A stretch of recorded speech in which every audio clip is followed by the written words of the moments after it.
Hello everyone, this is Alex with Dallas Fish Daddy, and in today's video I'm going to talk about the importance of a hospital tank. My first video, it's about 22 minutes long, is a 4K live stream of my display tank, which is a Marineland 56 gallon tank, and I also have the inhabitants and the equipment in that tank in use. But what you're seeing here is footage of my hospital tank, which I believe everybody should set up. I know it's a little bit of upfront cost at the beginning, but it's well worth it in the end. So what you're seeing here is an Amazon 3-gallon tank, and it comes with a light. And I bought a Tetra heater just on the side there. It's not plugged in because I don't need it heating up the water when I don't have any sick fish. But then over here is when I used to be into ponds, I brought in my goldfish in the winter. And so I put them in like a 110-gallon trough. And this is a Fluval 207 filter. And what I've done here to kind of baffle the water is put this intake sponge that you can buy from Aquarium Co-op and put that around it so that it's not as kind of ridiculous, not as splashy, or there's not as much current. But essentially what I'm trying to do here is keep this tank water very similar in parameters to the display tank, which is the 56 gallon. In the event that when a fish gets sick, I'm able to transport them here and treat them. Almost always it's going to be better to treat the fish in a separate tank. And the medications that you should have on hand is like a general cure. So that's for bacteria infections, a fungal med, and maybe an anti-worm med.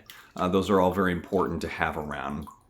But in my experience and in my opinion, when you're buying fish from a wholesaler, or like a Petco or any of the Dallas fish stores, it's almost always best to quarantine them unless they've been quarantined for several weeks before that and they've been pre-medicated.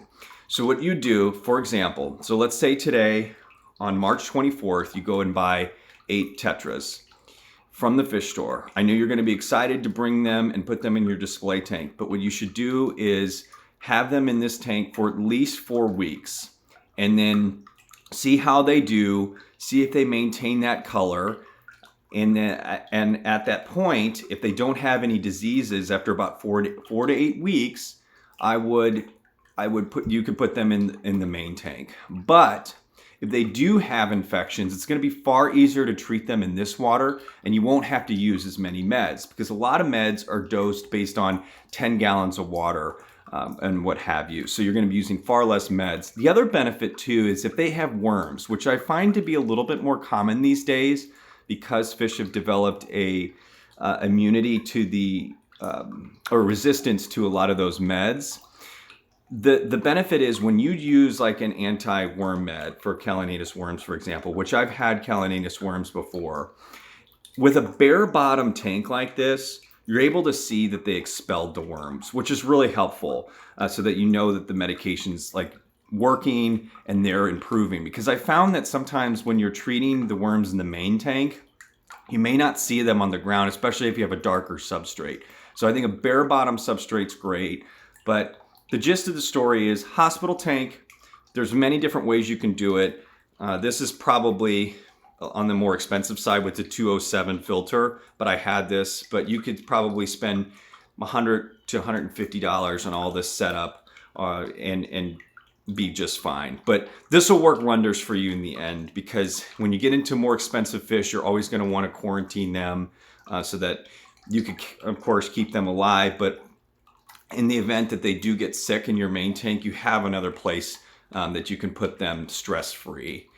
So again, this is Dallas Fish Daddy and the importance of a hospital tank. Like and subscribe. Thanks. Bye-bye.